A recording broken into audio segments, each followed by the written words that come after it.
Eto zany ilahatra dia mangataka vavaka ihany koa ny amin'ny tsy fahasalamana izay misy eo aminy. Dia hivavaka ho azy isika, hiombi-po, hiray fo ary tombotsoantsika ny manatrika an'Andriamanitra mba hitondram-bavaka an'izany havantsika izany. Hiara hivavaka isika.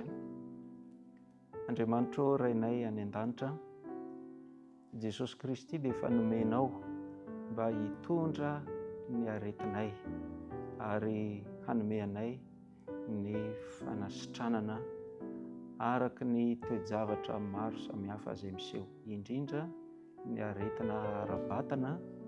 Andriamanitra, ilahatra dia ao anatin'ny tsy fahasalamana, dia maniry izy raha mba hiditra an-tsehatra ianao aneo amin'ny herinao lehibe.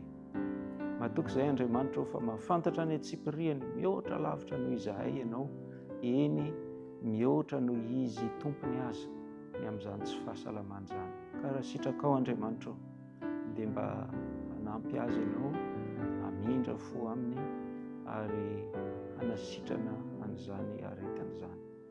Raha ohatra ka manana fandaminana hafa ianao, mihoatra noho ny hoe hanasitrana azy zao dia aoka mba asehonao aminy Andriamanitra, fa eo anilany ianao, eo akaikiny ianao, ary ny anjelinao masina dia mampahery azy tahaka ny nampaharezan'ny anjely an'i Jesosy tamin'izy niatrika toe-javatra manokana tao Getsemane.